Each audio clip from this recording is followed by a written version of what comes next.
Now we are. There we go. Folks, welcome to Talking Crit. If you're listening on the podcast side, we do this every Wednesday. Bad Mike and I, 8 p.m. Eastern, 7 p.m. Central, some god unknown time. Pacific. Actually, Skeeter, our special guest. Skeeter, what time is this in Pacific land?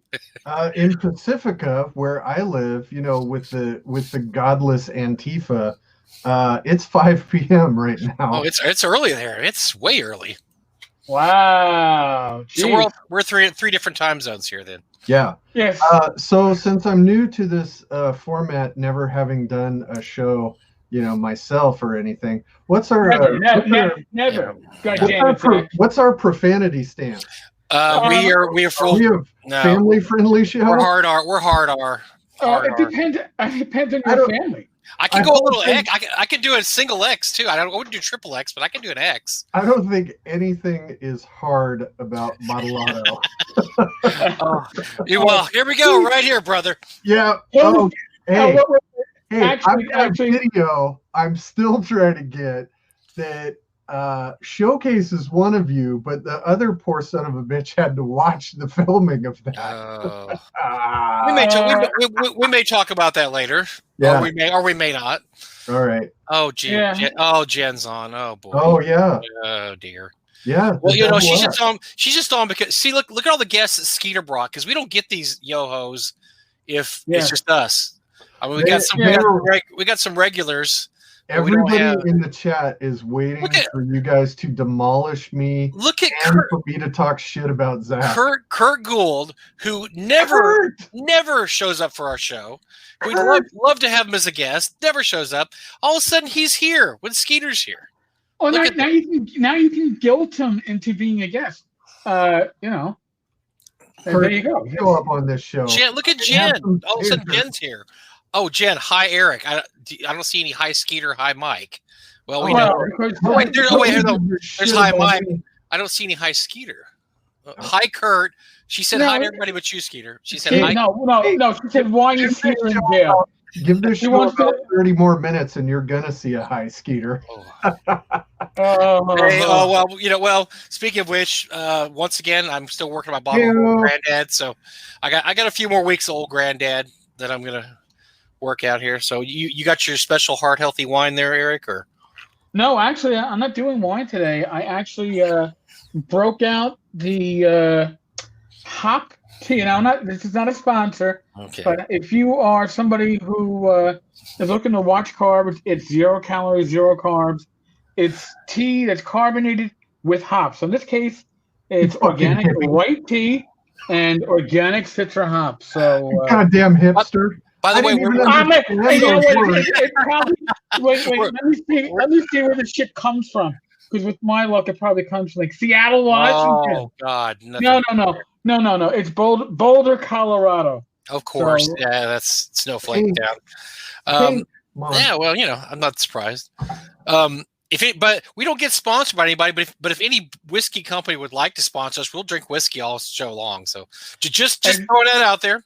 I don't know. You can ship alcohol to New York State. I don't know about Texas private addresses, but New York State. Texas is shaky. New York State, you can certainly. But Texas you can't ship wine. You can't ship wine to us. It's really stupid. You can't ship wine. I miss booze. You can ship so booze. much. But you can probably, you can do. You probably have like drive-throughs at your. We did that. Yeah. You see, drive-through booze sales. So that for those Texas thing ever. For those that don't know, Skeeter Green is our guest tonight. Skeeter Green Productions, SGP, author of Science Wizard something or another. I can't remember. Cryptid Science Wizard, you bastard. I'm just busting his balls. No, a long time. Many other titles. Long time employee of Frog God Games. He went off to strike his own fortune, and all around rocketeer. How do you say that? Rocketeer. Just somebody that's just a ne'er-do-well. That's Skeeter. He's kind of a ne'er-do-well. I don't know what that word was you were trying to say, but I fulfill the criminal element of this. We have the cop and the guy. We don't know what he does. By the way, I'm trying to be smart this time. I was meaning to say I'm putting my phone on. Silent. Racketeer is a person who tells anecdotes in a skillful and amusing way. So I was going to call you Racketeer. That's you. I'm neither skillful nor that's a lie.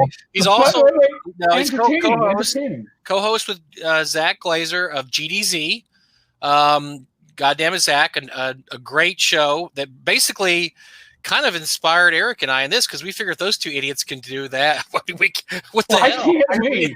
I swear to God, we asked you guys to be on like a dozen times and you fucking blew us off every time. I don't know about that. I don't know about that.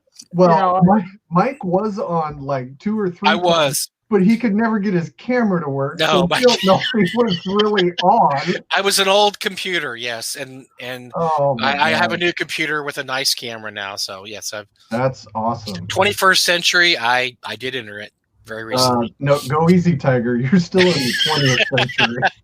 I'm not Bill Webb, though. I always say that every day when I'm messing with computers. I say I'm not Bill Webb. Thank God. Yeah, if I get one more up camera shot of his nostril, I can see his brain up through his nasal cavity. But that's the science wizard in you, man. It's the science wizard. But still, one of the best people I've ever met in the RPG world. Oh, thanks. You meant Bill. I'm sorry. I mean Bill. He gave me my start, basically. Well, Casey really did, but Bill owned the company that gave me my start. So. Well, like usual, Casey. Bill takes credit for something Casey did. Oh yeah. Well, no, for the longest time, Bill wouldn't take credit for me doing anything. He was like, "Yeah, I know him. Let's hands off though." No, I give him a lot of shit, but.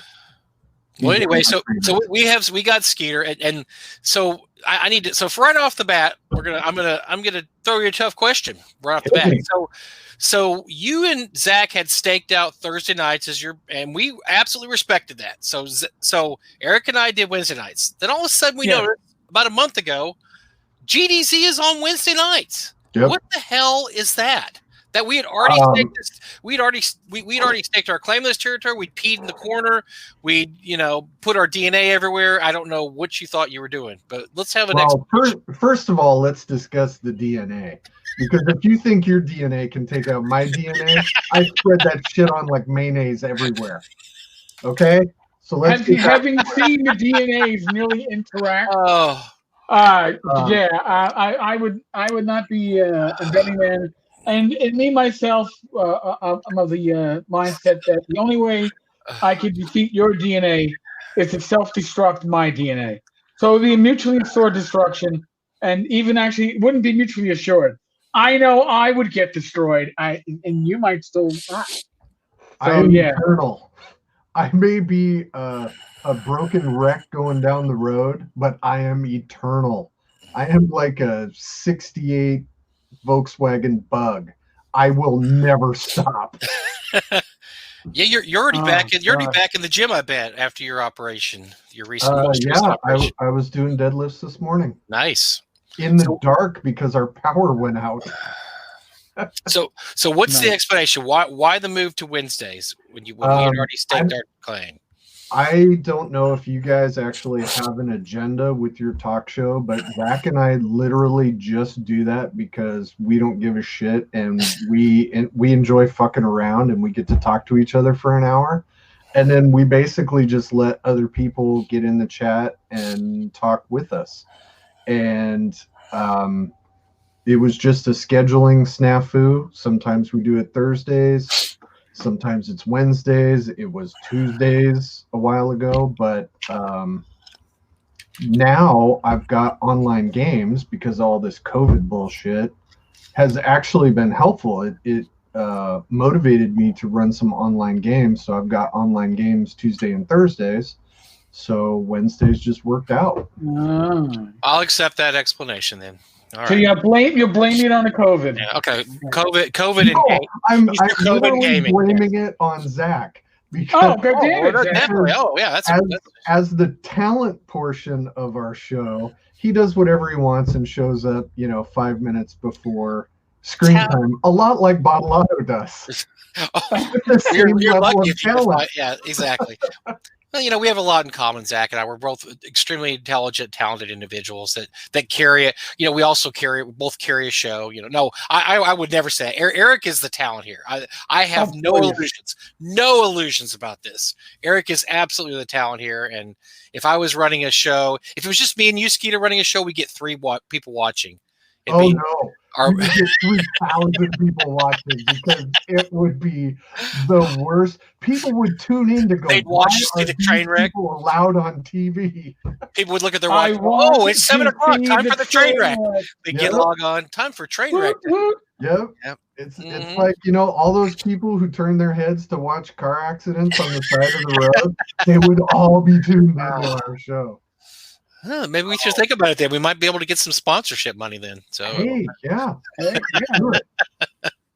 we'd still fuck it up though. We'd do something. We'd fuck it up. Oh my God, who cares? I mean, it's an so now that's gonna start me off on my first tangent, and you guys can weigh in. Wait, we're all about tangents. We're called the hexcrawl of podcasts. So just start hexcrawling right now, baby. So my first tangent is RPG shows, like on Twitch and and I think like a peep show. Like what on YouTube. No, I'm actually trying to rein you guys in and talk about a subject. All right. Well, you got to start at 17 minutes in. That's pretty good. Yeah. You're already breaking records, I think. Okay. So, I think it's perfectly fine if somebody wants to live stream their D&D game. Why is that a controversy? Why do people care? I mean, I have no interest in it, whatever. However, there's an audience for it, or else there wouldn't be, people watching it. Exactly. I had a discussion on our Discord. There was actually I came in after the discussion. The discussion on Tavern's Discord server today about why do we have all these OSR games when the originals are available, or even reprints directly from Wizards of the Coast. And I was like, well, you have these, because you call them fantasy, heartbreakers. I wouldn't call games like Labyrinth Lord, Swords and Wizardry, and DCC RPG and such heartbreakers because they do extremely well. But a lot of them are taking the original rules and writing them professionally. A lot of these original games were not written professionally. They'd have indexes, we found, as we find out looking at the player's handbook. It was a hobby that was just getting its feet under it. Now you can go back and represent it, rewrite it in a way that old gamers can appreciate, but also new gamers are going to come in and not get lost in Gygaxianese. And you started fucking tickling another tangent I wanted. The thing about online shows is that it all comes down to Critical Role, and it's played in popularizing online D&D games. And Eric and I talked about Critical Role a little bit last week, about how you should expect, obviously, if you're expecting a game to be like Critical Role, you don't know what you're thinking or talking about, because games aren't like that. That's a produced show. That's a show that's produced and it's written. It's a performance. Right. Most D&D games online are not. I think my only issue with it is I'm like Eric. I don't really like watching people play D&D. It just doesn't really interest me because I want to play. When I watch people playing, I'm like I want to be there. I don't want to watch them do something. I want to do it myself. But I think the problem is a lot of people want us to watch their crappy D&D games. Now, some of the D&D games can be really entertaining. But Eric and I also talk about this. Most D&D games involve a lot of dice rolling, and this guy hits this and this and this, and that's why Critical Role is so popular, because it skips all that stuff. They go straight to the performance aspect of it, and my halfling thief jumps in the air and spins 3 times and does this, and they don't roll dice a lot. If you watch it, they don't roll dice a lot because a lot of it is just they're entertaining you. Whereas a lot of online games, it's a lot of dice rolling, and a lot of it is frankly kind of boring. So that's my only squib against it. I think some of that is changing though, because we just started with the Silver Bullets, myself, Ian McGarty, Jason Garner, and Jacob McEwen, you guys know all of them. Yeah. We have started playing this game called Vaesen, and Alex Kammer was the one who got me tipped off to this, and it's from the guys who do Morkborg and Aliens and Mutant Year Zero. I think that's them, where it is more of a storytelling-ish, kind of like Call of Cthulhu. Like if you're rolling dice in Call of Cthulhu, something's wrong. Yeah, bad things. Yeah, it's bad news. So it's that kind of thing, but it's like the Scandinavian fae and elves and pixies and shit, and they're not like, oh, I'm a little pixie horse, like Mike likes to dress up like. They are scary monsters, like historically accurate. So it's fantastic, but it is based on a narrative, which I don't think that's necessarily a bad thing. And my analogy is just like pizza. Everybody has a particular flavor of pizza that they enjoy, and I'm not shitting on anybody loving pizza. Yeah, but no, some people, like Little Caesars, and I can't fault them for it, even if it's... Yeah, I mean, well, you can kind of. Well, I will eat some Little Caesars, but so will I. Pay for it too. But it's on sale. Anybody can play. Well, anybody can play any way they want, obviously, but most D&D games are, it has roots in a war game, right? So you're going to usually be rolling dice because you're in combat. Now, when the storytelling games started getting more prominence, about a decade back or so, it became kind of the really cool thing to do. It's like, oh, I had a D&D game. We only rolled the dice twice the whole time. And, where some people think that's really cool.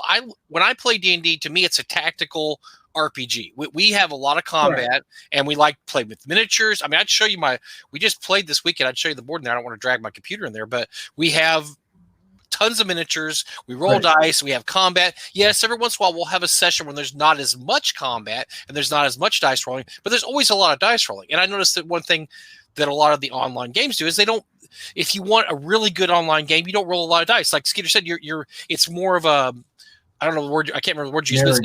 Narrative. It's more of a narrative. It's storytelling. But I don't really want my D&D game to be a narrative, though. But that's just me. The thing that I think is great about those is now there's so many of them.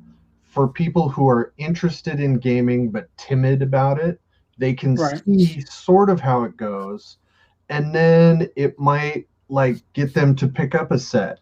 And then they get their people, and then they play however they want. I see it more as a gate opening, since we love that fucking gatekeeper word so much.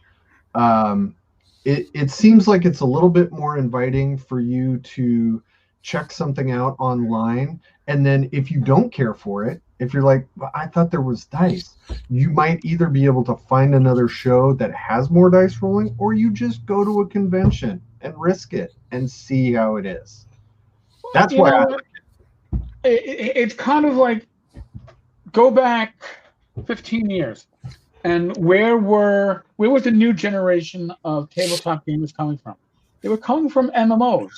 They were coming from EverQuest and World of Warcraft, and they were expecting a similar type of system. I want to play my tank role. I want to be DPS.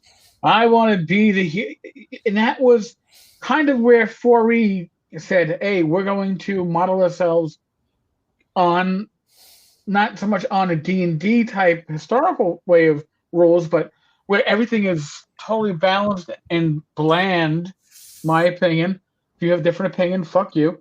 When it comes to 4E, any opinion is valid as long as it hates it. But yeah, I think I only played 4E once, maybe. But I think that, so those players are coming into role-playing with a certain expectation. All right. Now, this generation, the latest generation of new blood coming into gaming, is, again, coming in from watching Critical Role or all these other streamed RPG experiences and they want to duplicate that. And is it necessarily wrong? Well, I think the expectations are much higher. Listen, you could never stream my old gaming group that used to do every Saturday night on Roll20, and they're great guys. And Joe the lawyer was one of them. My friend Greg, I want to shout out to Greg and Craig and Keith and David and others. But you would, if you took out politically incorrect and vulgar language, you would be left out of a 4.5 hour session, probably about 24 minutes of usable material. Oh yeah, no, I 100%. I totally agree with that. And I mean, shit, have you ever watched Alyssa Fadden's Twitch channel when she's painting? She don't edit out profanity. I mean, you can do that. I'd like to say hi to Scott and Bob and Dave. Oh, and by the way, Steve Winter, who is probably only here because Skeeter's here, because we never see Steve Winter. It's not you and it's not me. So they want to see yes. Is like whenever we go to whenever there's a convention happening and Steve is invited as a guest and I'm flying out just as, local jackhole, we always bump into each other at SeaTac Airport. So I get to sit with him for a few minutes until he realizes he has better things to do. Oh, damn, we fucked that up. We should have had better things. I'm sorry. Mike's muted. Oh, Mike is muted. Yep, Mike is still muted. Mike, we can't hear you. This is the level of sophistication I expect from Mike Bottolato. Nope, Mike, your mouth is moving. Did it, but we got no sound. I didn't mute you. I could mute you, but then what would be the point to be repetitious? Dude, you hit unplug your headset and plug it back in? Like trying to fix a TV? Hey, I'm sure Southwest Jen can message you and tell you that she can't hear you. Can you hear me now? Yes, we can. Yeah, right. Turn it back off. Shut up. The plug-in unplug worked. Wow. All those IT guys are right. Yes. Yeah. Bob, you're welcome. I'm glad you're enjoying Continuing Light. Oh yeah, Bob, and I sent you a care package, Bob. You should get it. Bob won one of our giveaways last week. So are we giving away anything this week? Or is it? Yes, we are. Oh my God, more things. Oh boy. This is like the last day of OSR Christmas. I've done 11 days prior between the live streams and the blog. So since today is the last day, and screw it, like I always say, it's your money anyway, which is really from the affiliate sales and such. We're going to give, actually, you know what? I should write this down so I remember, because I'll forget in like an hour. But yeah, you keep me honest. We're giving away at least 2 $100 gift certificates. Whoa. And if you live in the U.S., I'll also give away to 2 other people copies of Swords and Wizards Continual Light. If you live within the continental U.S., I'll send it via Amazon. You'll probably get it by the. Hey, I want those. We'll also give away. How do I enter this? We'll give a Frog God package away too. Yeah. And by the way, so commenting help. You have to comment obviously to get it, and be commenting around the time where we're actually giving shit away. And somebody pointed out last week, well, the system is kind of rigged. The more you comment, the greater your chances are. You know what? No shit. That's how life works. Ben Barsh popped in. He took a few moments from his hair care, nightly hair care ritual to pop in and say hi to. For those, by the way, we never get Ben either. So Ben just became. I'm making a list of everybody that comes here just because of Skeeter, and they're on my shit list. So, but you know what? No, but this is good on my shit list too. we got to get our TotalCon list together of guests. Okay. No, I actually have I have a question for you guys. You two. Yes. And then the savages in the chat can weigh in if they want. What does the OSR mean? And I have a follow-up question because I got dragged hard on Crypt of the Science Wizard. Well, okay. Well, first of all, you want to know what we think OSR is. I want to know because I mean, Tenkar is the OSR bartender. You're an icon in the OSR. Bottlato is part of NTX and all the conventions and all the stuff you do. Also an icon in the OSR. So I want your opinion because I'm going to tell you what happened to me. Oh, Jesus. Well, first off, I don't want to be an icon in the OSR because Gareth Sharka was declared an icon in the RPG industry. Well, and no, I don't mean it like a douchebag. I thought Zach Smith is an icon of the OSR, isn't he? So there you go. Well, all right. Well, allegedly punching your wife will get you kicked out of any group. Here, I'm gonna give you dueling definitions of the OSR because I think there's a more restrictive definition and there's an expanded definition. I would say the more restrictive definition is pretty much any rule set that models the core of its rules on an edition of AD&D 2E or prior. So it'd be anything from White Box to AD&D 2E, and it's going for that feel, that nostalgia, that you sit down with the rules and you go, you know what, these aren't the same rules because they're rewritten, but I can certainly see how they are. That's my more restrictive definition. Okay. I have an expanded definition, which I sometimes refer to as old school gaming. Okay. And to me, that is pretty much any rule set or clone or simulacrum or whatever simulacrum, what a show. But anything that takes a game, rough cutoff, we'll say, maybe 1990, but it's not precise. So whether it's old RuneQuest or Warhammer Fantasy Roleplay from Game Designers Workshop or Star Frontiers or the old Top Secret or Traveler or Chivalry and Sorcery, all these games, the games of my teenage and 20-ish youth, I think fall into that expanded category because nostalgia is a large part of it. I would say DCC RPG is a weird one because it claims a heritage from old school gaming, but its rules are solidly built on 3rd edition, and it makes no bones about it, which is fine. However, it is the only rule set in my recent years where, and this doesn't count to the beta rules, which I thought I did not like at all. But when I got that book and I opened it up, the DCC RPG, when it first got released, I opened it up and I looked at it and I was like, I feel the magic that I felt when I first opened up my DMG as a kid. It had that magic.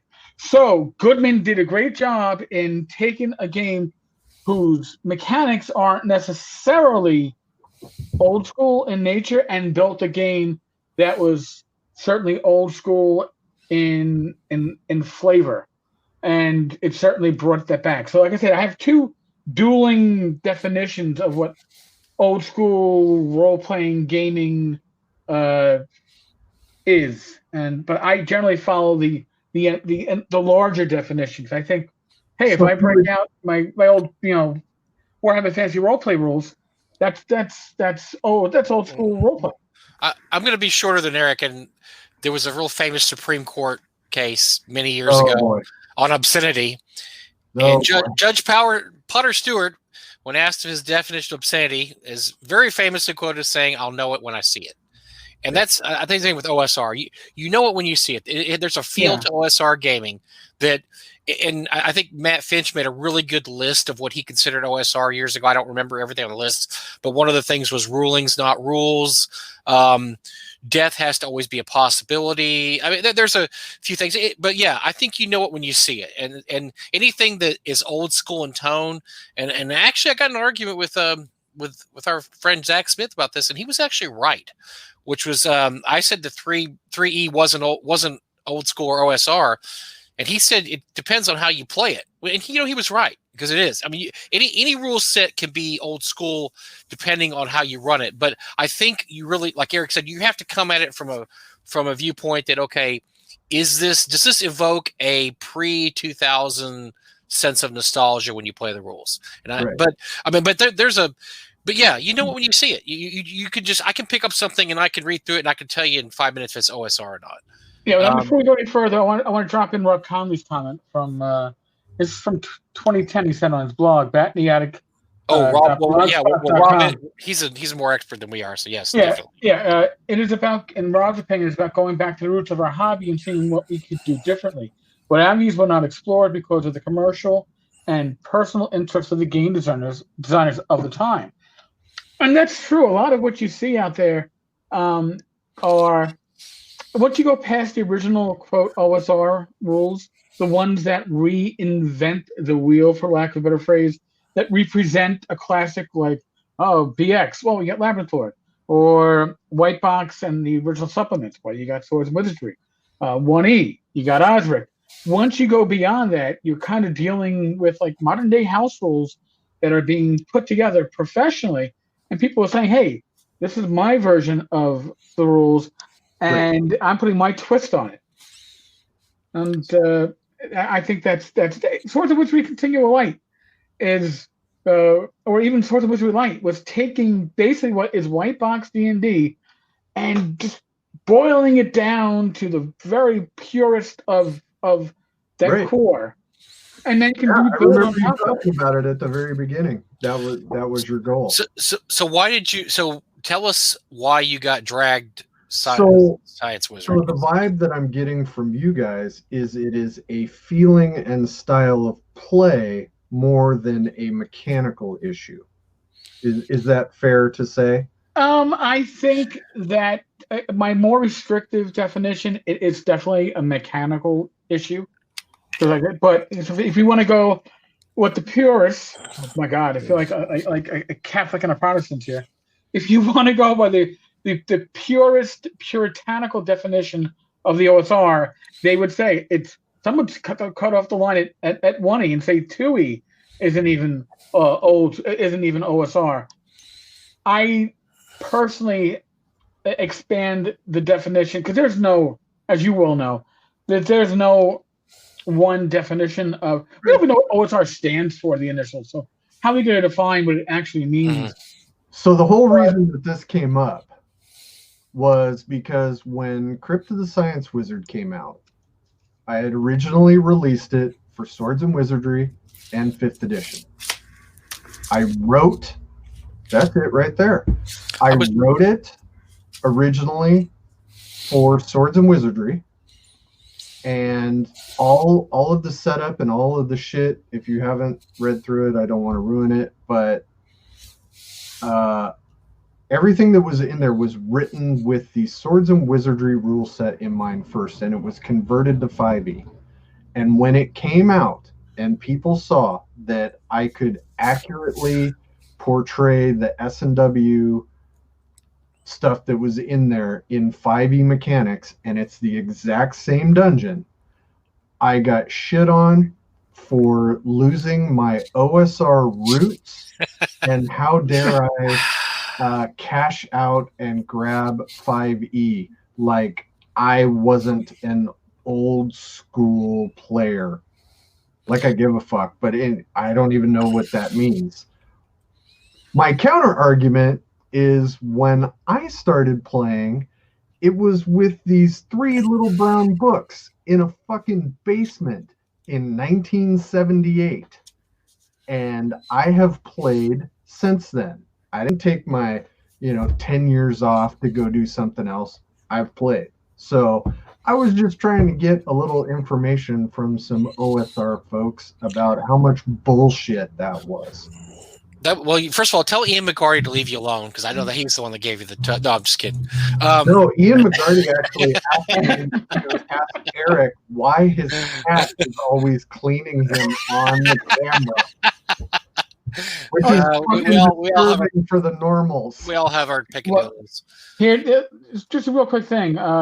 Actually, our prior cat had a tendency. She'd see Daddy's on his computer, and somehow he's talking to people. Let me stick my cat ass in front of the camera. We're professionals. We're professionals here. Yeah. So now Sadie, I don't know if you know, Sadie came along. I had to put my laptop on a stand so it's angled because she was laying on top of the fucking keyboard before when she'd seen me on it. So she can't do that now, but she gingerly walks. Thank God my touchpad is disabled. She gingerly walks on the computer now. And she was like, I know you're talking with people, so boom. And I'm like, yeah. What's the matter? You never punched a cat before? No. Well, you trying to get us in trouble here? You son of a bitch. Sensitive, real son of a bitch, because you're just trying to get us canceled. You want this slot so bad, you're going to cancel us tonight. I just know it. Nope. You're gonna cancel us, so you have Wednesday nights all to yourself. I am attempting to lower the bar for your crowd, so you guys look even better next week. Well, here's the thing. Mike and I can't be canceled because I'm retired and Mike is self-employed. That's true. We don't care. Yeah, we don't can't cancel us. But Rob makes another important point, and I've heard this argument too when it comes to what OSR is. The use of open content and the example of employing digital technology and distribution makes definition in a practical sense irrelevant. But I've heard it said that something to be truly OSR, it has to be open. Like you have to be sharing to the community for it to really be part of the OSR. And have you met the community? They are fucking awful in certain cases. They're like any community. They're like any community. No, I mean, seriously. And that's the thing. I have met some of the most wonderful people going to the, OSR conventions, going to NTX. That's what started me really going across the country to conventions. And I loved it. I didn't even realize the irritating fucking old man in the rascal that was giving me shit the first year I went to NTX was Frank Menser. Didn't even get it. I was totally rude to Janelle Jaques because I didn't know it was her. Chuck Wright was like, "Do you know who the fuck that was that you just told you didn't want to sign your book?" You didn't care, did you? Yeah. I didn't care. It's like, let me just. I had not seen anybody before, so I didn't know who anybody was, and I get all paranoid whenever I go up to meet somebody, like Matt Finch telling me about the geisha moment when I bowed to Jeff D trying to get him to sign a book for me, and I get all weird and squirrely about that. I mean, these are my heroes, and then now I've worked with them, and I'm like, well, that was misplaced. Oh, we joke about that all the time. I think it was the last week before Eric and I were talking about how everything is so different now, because if you'd have told me back in 1980 that, you're going to have Alan Hammock's phone number, and when you call him up, when he calls you up, you're going to say, "Oh, what the hell does Alan want?" Oh, yeah. If you'd have told me that 20 or 40 years ago, I'd have thought you were insane. Like, no. So at what the hell? At TotalCon last year, where Eric almost died, What? Listen, what? Well, he almost died afterwards. He almost died. Yeah. Yeah. What's 3 hospitalizations in a calendar year? We gave him everybody, and now he's almost. Anyway, so one night I'm hanging out in the bar, just talking to people, not drinking, which I miss so much.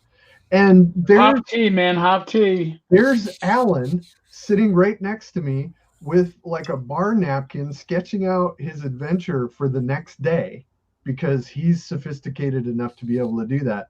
And he was like, "Oh yeah, I gotta go up to my room and finish this up. I'm gonna go in about 20 minutes. We were there for hours. And I'm just like, you've got to be kidding me. I just spent like 5 hours with Alan Hammock in a bar just talking football and games and all of the shit. It was wonderful. So there are good parts of the community, but man, there are some people that need to be punched in the dick. He used to impress me, Skeeter, but I've learned my lesson now. So the third NTRPG gone, I ran an errand and I come back to the hotel, and Matt Finch is there with this gentleman I don't know, and he said, "Oh, Mike, this is Bill Webb." I'm like, oh, Bill, holy crap, Necromancer Games, Bill Webb, yes. Bill started talking. It was midnight, He did not stop talking until 4 a.m. Oh, you got off light. I'm just sitting there with my jaw dropped because he's telling me every story you can imagine in whatever. Isn't it insane? Now, when Bill calls me now, I'm like, holy crap, how can I get out of this? Bill, I'm just walking into the post office. I got to let you go. Yeah, I'm going through a tunnel, man. Trying to cut off my arm. I'll leave you my arm. I have had the opportunity to meet so many fantastic people. And I mean, like you two assholes. I mean, we're all friends and family. I mean, my wife puts on skimpy clothes and pretends that Bottolato your wonderful wife is important. Hey, now. No, she's not pretending. Dial it back a little bit, Trooper. Whoa, hold on. I'm sorry about that, but come on, your wife is one sexy beast. I'm sorry. I mean, I don't know what she's doing with you, but you know. Oh, fuck. We have that conversation every couple of days. Speaking of sexy beasts, we have Liz Stewart and Kim George just joined. Oh boy! They never listened to our show. No, we didn't hear on the show, but I feel like we're gonna get in trouble. We're pretty well. Yeah, Kim will trouble. Yeah, they'll probably beat me up, but yeah. So yeah, that's more Skeeter magic at work. Hello to Ian. Hello to Keith Lorian. Who else do we have here? Hey, hello to David. We all know you're here because of Skeeter. When we don't mind, we're going to glom off his popularity. Yeah, hello to John Bingham down in New Zealand. Yes. Oh yeah. All the way from New Zealand, you get an award for the farthest away tonight. Jonathan made me some wicked ass, excellent art that is going to show up in an SGP product, hopefully end of summer. Liz says we're here solely because of Skeeter. We didn't think it was anything otherwise. I mean, we had her and Mike on the show. They very reluctantly appeared on our show. We could tell. Yes. But yes, we know exactly why you're here. That's I know because they have class. I was happy to join your show because you are of the same ilk as I. We have emerged from this cesspool of RPG. We're called a cesspool? Holy crap. But we're all the same level of stew ingredients, so we can talk. Yeah, I would have said more like a septic tank. Yeah, a cesspool is a bit more open content, right? I guess. Yeah. I mean, I want to be closed content, IP protection. There you go. So do we have so we're hex crawling. Do we have any RPG news to talk about this week, Eric? Because I'm going to tell you, I have been out of the loop. So you're going to have to fill me in. I think there's one story we both read. But yes. Well, so yeah. And I'm right now. Oh God, I'm on Polygon. And now forgive me for being on Polygon. I should have gone to Bell of Lost Souls, but because they both have the article. Well, you weren't on RPG Net, so thank God for that. But well, no RPG Net. No. Please, what little soul I have, I'd like to keep. Dungeons and Dragons kicks off 2021 with its first wheelchair accessible dungeon. Okay. 17 adventures in Candlekeep Adventures from 19 different designers. So basically, what it is apparently they've gone through the creators on DM's Guild and said, "Hey, we want some one shots, and we want." I'm assuming since this is people that were recruited from DM's Guild, I don't know if some of the stuff was already published there. I know the rights that the Coast has to the DM's Guild stuff is probably more than I'd want to give to the DM's Guild. I'm sure Rob is listening. Rob will make a comment in the comment section since he knows all these community content crap rules and all that stuff. But if you don't remember the big thing about the combat wheelchair from a few months ago, this is basically a follow-up to that.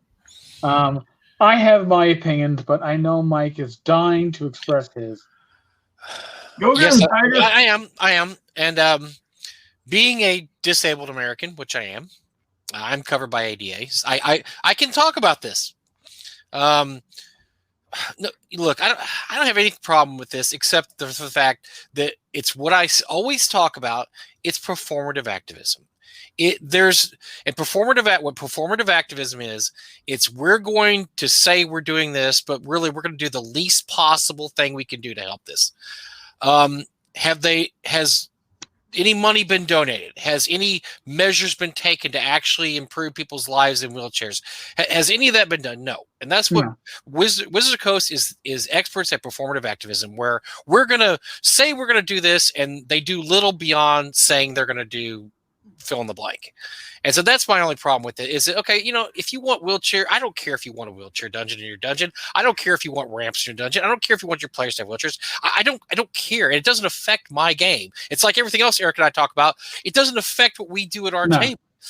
People that get all upset and angry about it, I never get it, because I'm like, you don't have to have that in your game. But I also have to say that I don't view these things as very sincere, because I think a lot of the time it is performative activism. It's just them doing the least amount necessary to get back pats. And boy, you guys really, did something wonderful there, when they're really just doing the very. And I go back to when Watsy said we're going to have LGBTQ representation in all our products now. And you know what the LGBTQ representation on the products is now? One line. They'll have one line in a book or module saying, oh, such and such, she's looking for her husband. Or the bartender, she's looking for her wife, or the bartender is talking to his husband. That's all they ever have. So they're not striking a blow for LGBTQ. They're basically patting themselves on the back and saying, look, we have LGBTQ representation, but they really are just doing the least amount necessary.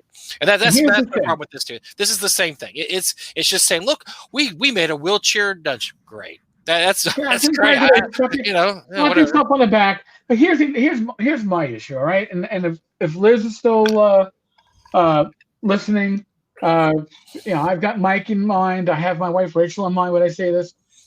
RPG products are definitely not made or created for the visually impaired. All right. Generally speaking, they're not even made for those with older eyes. You can barely see the fucking shit because the print is so small, because they're trying to save on cost, right?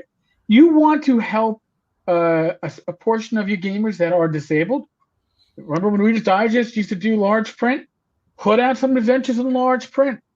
But you know what's going to happen? It's going to cost too much. Because that might cost money to do that. It's a limited segment that's going to buy it, right? And you just can't throw it to every. Like, I can throw a reference to LBGTA in every product we put out. Throw out the reference, and we can strike that. Mark that checkbox off, but you can't actually make real improvements. As a counterpoint to that, the suggestion is the older crowd is the ones with the the older eyes, and visually impaired can happen to anyone, of course. Could it be that Watsy doesn't invest in that because so many people are shitting on it online? There's no RPG company that is investing in it. And I'll be honest with you, the length of most rules for RPGs, it is certainly going to be cost prohibitive. Whether you're trying to convert a rule set to Braille, and listen, I had that discussion a couple of years ago, trying to think, could we do that with Swords and Wizardry Light? And the feasibility for my ability as a total non-fucking publisher with no tech skills and no connections out there, I wouldn't know how to get it done. But I'm sure these larger companies could. And the PR value would be huge. However, the PR value, as huge as it would be, would not cover the cost of the investment. And could Wizards of the Coast do it? Yes, they'd be a trendsetter if they did. But it's easier and it's free. It's free to, hey, let's put wheelchair ramps in a one-shot adventure, okay? Like, let's put like a 5-page adventure in our next book and have wheelchair ramps. People that don't want wheelchairs are going to ignore it, but we don't care because we got 16 other adventures in the book. Put it in there. If people with wheelchairs, are they asking for wheelchair adventures? And that's what we talked about. We were talking about when WotC went ape shit about orcs and like, oh my God, someone might possibly think they stand for people of color. So we have to really, really make sure that they're not standing, that if they do stand for people of color, that we're going to make them equal to everything else. Well, did you ever meet a person of color that said, I'm offended by orcs? Most of the ones I saw comment online were absolutely not offended by orcs. The person who had the best answer to the whole orcs being evil argument, hands down, was Mike Stewart. He was, I don't remember what the deal was. Maybe Liz can pop in. She did. She PDFs? But no, Mike had the best answer. He said the difference between a fantasy race being considered good or evil was completely different than a real world application, because in the fantasy world there were absolute evil and there was absolute good. So it could exist that all orcs are evil because there were those polar opposite ultimate sides that aren't in the real world. Right. So yes. So that argument that, all orcs should be able to, determine their own path and all this stuff. I understand that you want to do that, like Mike says, for the pat on the back, but it's completely different. So the people who are arguing about that, orcs shouldn't all be evil, that is stupid. Besides the fact we're arguing about a fucking game that you can change, Skeeter. Right. I mean, you could change your campaign. Nothing that happens in the outside world has any effect on your campaign. The TSR or the WotC police are not going to kick your door in and say, "Whoa, hold on one second. Does this dungeon have wheelchair ramps? I don't see any ramps in your dungeon, sir. You're going to come with us. Whoa, hold on. Hey, I don't want to come with you. No." As far as the wheelchair thing, I am being less cynical than you guys about the business desire for this. I think they have had enough people online talk about, I want to see characters that represent what I look like. So if somebody's playing D&D and they happen to be in a wheelchair, maybe they want to see an adventure where a person in a wheelchair could maneuver around. They don't have to have legs. But you don't have to. That is the business. That is not them saying we're going to make this decision. Everything Wizards of the Coast is doing right now is based upon what they think will benefit the business. It's cost versus what they're going to get back for their cost. Here's an example, and Liz Stewart really says that what Mike needs, and Epi mentions the same thing, is PDFs Wizards of the Coast, because PDFs are accessible for screen readers. Right. They don't take as much room as a Braille book. Now, here's the deal. Wizards of the Coast will not release their material for 5e, right, in PDF. Why? Because people are going to steal it. Listen, I haven't seen torrents. People have already stolen it. Well, yeah. Anybody who wants to steal it has already stolen it, whether you've put it in PDF or not. I can download it right now if I want to, WotC. I'm sorry. Go ahead. But here's the deal. I took it as a badge of honor when I found Crypt of the Science Wizard on the Steel PDF. You knew you made it. You knew you made it. Yeah. Yeah, that's it. It's being pirated. But let's be honest. Wizards of the Coast has decided that the positive feedback, the positive notice that they would get from the community at large for putting out their stuff in PDF, not just because the community has been asking for it, right? Regular gamers have been asking for it, but because it would help those with visual difficulties.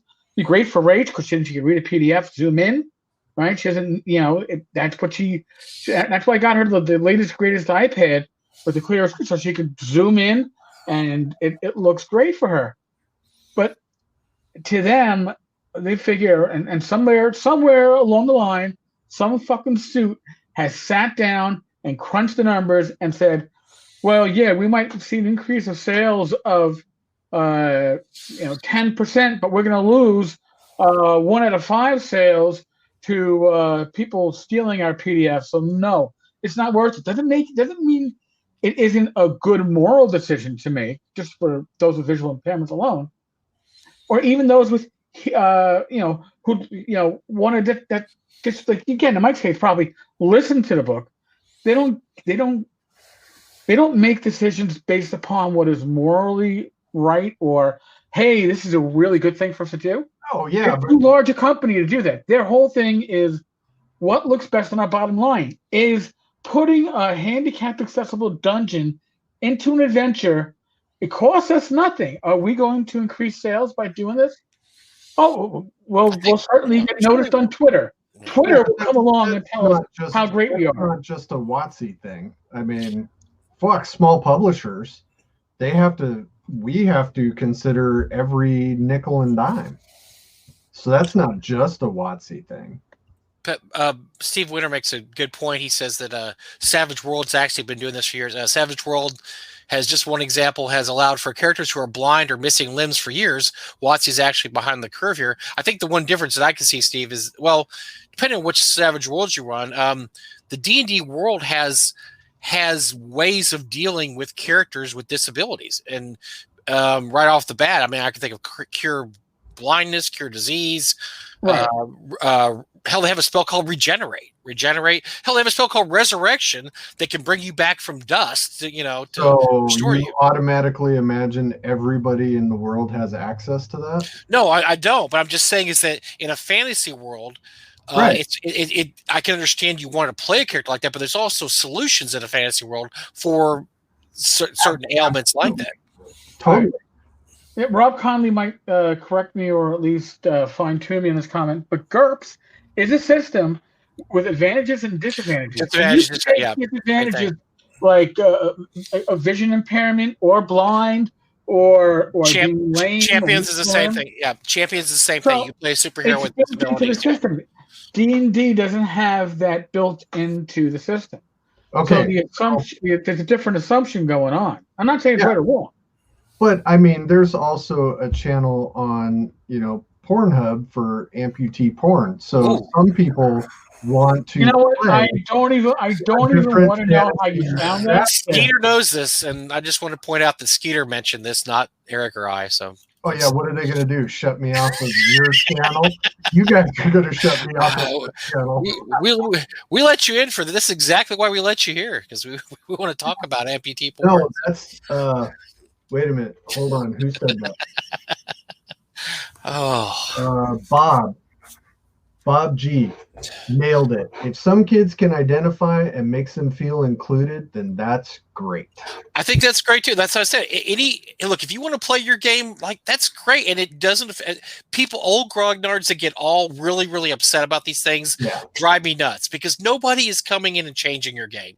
My only aspect, and Eric has heard this rant before, my only problem with it is I'm wary of the motives for this. I don't think the motives are pure. And I never have.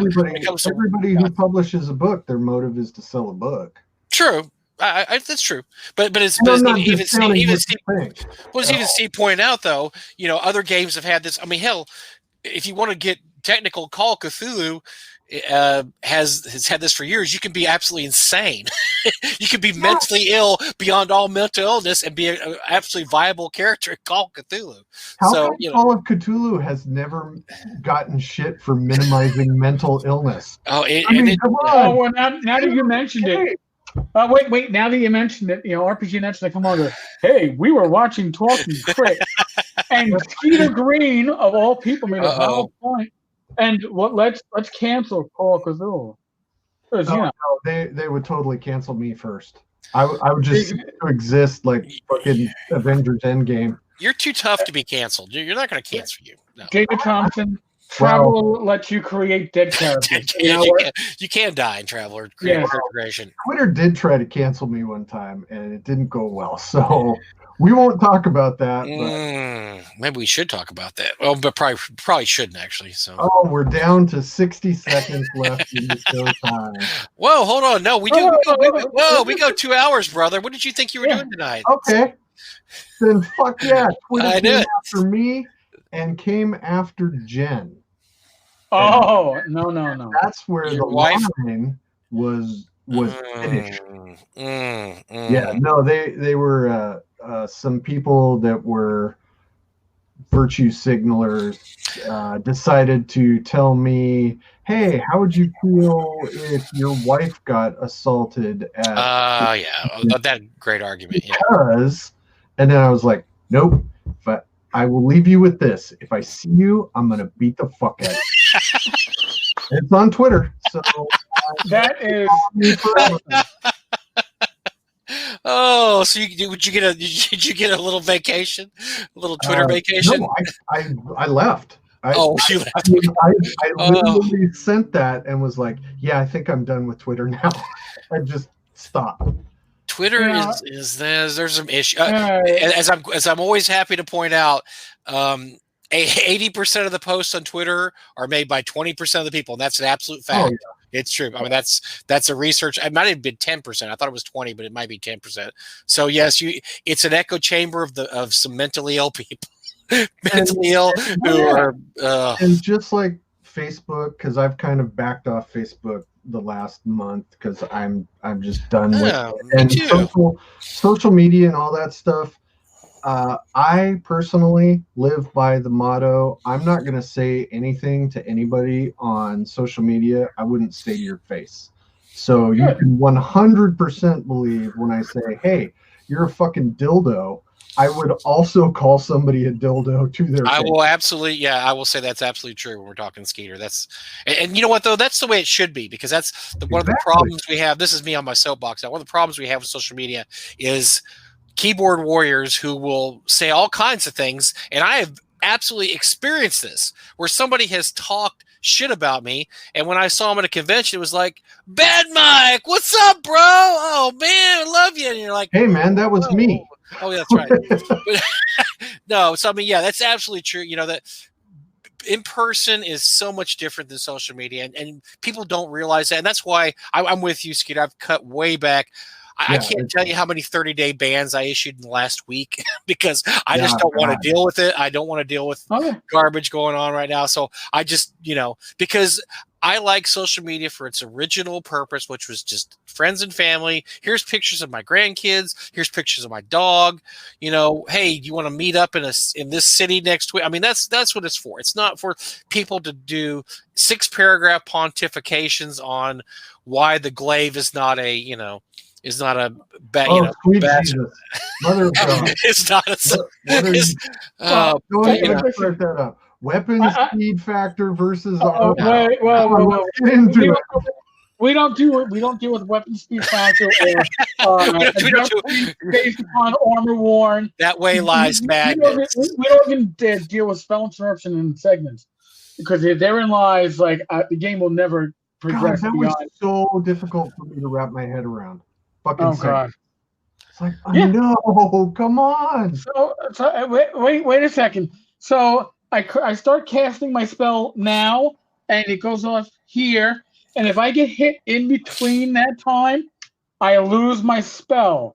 But I only get one. So you're telling me I could actually do nothing but throw my one dagger and some iron spikes. Yeah, I'm prepping the spell, and then a strong wind confuses me. Is that what I understand? What now?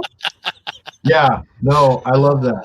All right, so let's talk some shit about Zach. Let's do it. That's really what everybody wants. By the way, I talked. Yeah, what's his obsession with food? What's his weird, freaky, psychotic obsession with food? What is that about? He loves it, and it's delicious to him. Look at me. I weigh 300 pounds. I love food too, but I don't post every hamburger I buy on. So you've seen all the fancy food that he eats, and it does the presentation. I've watched him kind of get the right lighting for this, and then you guys post pictures of that fucking pork loin, half a cow, the hubcap, thing, and I'm just like, dude, you have standards 99% of the time. Now you're eating this greasy bun flapjack of pork. First of all, not greasy. It was not greasy. Those pork loins were not greasy. It's the size of the hood of your truck. It is, but it's not greasy. You complain about my cat videos. Holy shit. Dude, I watch a lot of stuff, man. I know things. And I know weird things. Like your cat cleaning you is disturbing. Not as disturbing as watching Mike go to town on this pork loin like it was a stripper in his 20s. Well, I mean, Jesus. I miss. God, it's been a year since pork loin. I really miss those things too. Oh, I gotta drive to Iowa. It's making my heart hurt just thinking. I miss it. Although I am tempted to come down to NTX, no matter what Texas says, to get some freaking Heartache barbecue. Well, first of all, Texas is not going to say no. Texas is open for business, brother. Oh yeah, I know. The Z's Factory. Yeah, that's why you guys are the funnel bottom of the country. It's you're collecting all the crap. What the problem is? Everybody from California and New York are moving here. What the hell? We're getting all the rejects from the East and West Coast. Yeah, so that's what stinks. Is we were fine until we got all the East and West Coasters. Oh no. That is not true at all. That is. I still distincly remember when I was giving Doug shit and he said, "I have a gun on me." By the way, that's a great argument. That is a great argument. You have to admit. I had nothing else to say. I'm done giving you shit. That is an absolute great argument. So I don't know what to say with an argument like that, except that you win. I lose, you win. So. Yeah. that was fantastic, and I think it was the next year that Jen came down and she got a picture of her sitting on Doug's lap, and she said she liked his shirt. He was wearing the NTX shirt with his name on the back. So he sent her one in the same color. Huh, interesting. Same Doug Ray? No, that would have been awesome. It was a dirty shirt or something like that. I think I have a picture of you, your wife, and me in the same bed. Let's see if I find that one. Yeah. Oh no, there's a picture of you. We're fully clothed. We're both fully clothed. You and Skeeter in the same bed, but that's a video. We have a picture of that too. Yeah, a video of Mike getting a lap dance. Although I think at that point it was it's not really. That really wasn't a lap dance. That was not a lap dance. No. That was like a dog that was not fixed. That was a teabag. It was getting teabagged. That was somebody's slipper. So Mike was his slipper. And I felt sorry for the slipper. So we might as well tell this story since Eric and I we told this story before. We're just going to tell it again since Skeeter's here. Gary, I'm going to tell my version, which is the true version. Then Skeeter can just explain and then Eric can explain what he said. As the only sober person within like 3 rooms. So Gary Con, a few years ago, I was given the unenviable task of watching one Bill Webb and Steve Guppy, as after they drunk so much they were wandering the halls, bouncing back and forth. Time out. Before you go any further, I was the unluckier person who drew the short straw to have Bill Webb as my roomie. That's true. I'm not gonna deny that. That's true. But anyway, so I'm watching both. So they decide after the bar closes, let's go back to the room and drink. And I think that sounds like a good idea. Not really realizing that maybe Skeeter was getting his beauty sleep there, which he was. So we roll in. Skeeter was sitting there counting sheep, and of course, a drunken and loud Guppy and Bill Webb roll in. And Mike Bottolato. I wasn't really drunk though. I was kind of watching the two drunkies, and so I'm sitting there just trying to keep everybody on course, but it gets a little out of hand, and Skeeter wakes up and he's not happy. I understand that. So anyway, Skeeter vows vengeance. At this point, Skeeter vows vengeance on all 3 of us. Now, I'm going to tell you how unfair this was, because although he vowed vengeance on all 3 of us, I'm really the only one he took vengeance against. Now, he did take vengeance against Bill, which is pretty funny, the next day, but I don't think you've ever got vengeance on Guppy. I think Guppy skated on this. So anyway, the next morning, I'm sitting here, I barely got any sleep because I'm up with the 2, people that were inebriated. And I awake to have, there's no way to put it. Skeeter's humping me on the bed. That is. And I'm yelling, Skeeter. I'm yelling something like, Skeeter, please no, or I didn't mean it to have to go that far, or I tried to stop him, and he doesn't care. He's just going to town because I guess I deserved it. Horny dog and a flipper, I told you. And then after that, I lost consciousness. So you're gonna have to take the story from here. I don't remember what happened. He blissfully just passed out. Yeah. So okay, from a third camera eye perspective, there, Eric, what did you witness? So I wake up to motion I sensed motion, and then I see this individual who I later found out to be Skeeter pretty much do a flying leap. If you remember Superfly Snuka, the pro wrestler from your youth, and yes, in my mind's eye, it was Superfly leaping. I was afraid the bed was going to break as Superfly with me and Skeeter on top of Mike and started, for lack of a better phrase, dry humping Mike, with Mike going.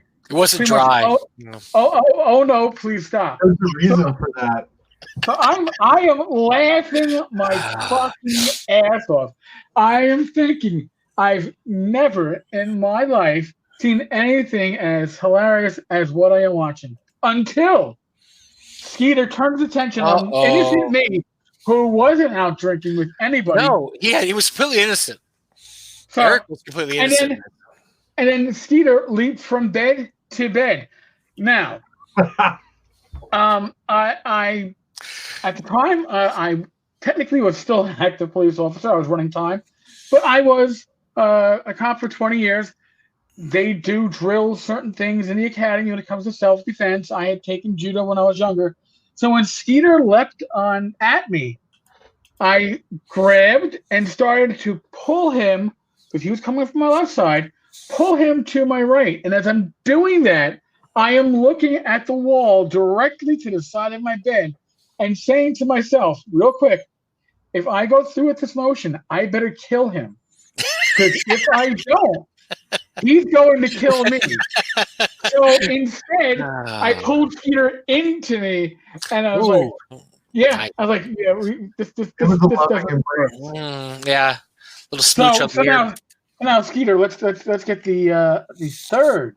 So the reason that it was not dry humping Mike is because I had spent 45 minutes in the gym before that. It was sweaty. Yes, it was sweaty. I texted Zach, "You up?" And he was like, "Yeah." And I was like, "Open your door."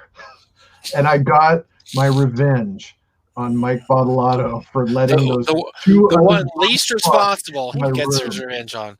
Yeah, although you did get revenge on Bill either that day or the next day, though, if I remember correctly, by bidding up something. I think it was that day. I was sitting behind him in an auction, and he was trying to bid on some original art, I think from Necropolis. And I kept raising my hand until he put his hand down. It was awesome. You got an extra $100 out of him, I think. So it was pretty funny. Oh, I don't think it was that much, but yeah. And the memory is long. I'm still waiting on Guppy. I'm just letting that. Okay. Well, see, that makes me feel better now. Guppy still has consequences in the future, so that's good. Consequences. We did have that incident at North Texas, which was more Ian's fault, where we all had our bidding placards that were the same. Oh God, that was funny. So we would keep raising them, and then he would lose out on the bid. Everybody had we issued the midnight auction. We issued everybody a number for the bidding on, and so you all got Guppy's number, and whatever. So everybody was bidding with Guppy's number for a while. That was pretty funny. I'd forgotten about that. That was good. It was fantastic. I think that was the year that Eric was guarding the door and wouldn't let me in. Yes, probably. And I'm like, I was stunned because I was like, wait, Eric, it's me. And he's like, you can't go in. And I'm like, but it's me. Like, listen, they wouldn't let me we told them to keep everybody out. I couldn't come in. I could only be at the door. I couldn't walk in. There were preparations to be made. We could not let anybody just see what was going on. Well, I was absolutely flummoxed. I was starting to pull the, don't you know who I am? I'm Skeeter Green. Come on, man. Hey, I was a cop for 20 years. I know exactly what I'm doing. Yeah, I'm about to say Eric's heard that before. No, that was great. Do you know who I am, sir? Yes, I don't know. I'm a cop, so shut up and stand back behind the line. So have you ever had? So I'll ask Mike first. Have you ever had a guest at the con do that to you? Big time you like that? Do you know who I am? Let me think.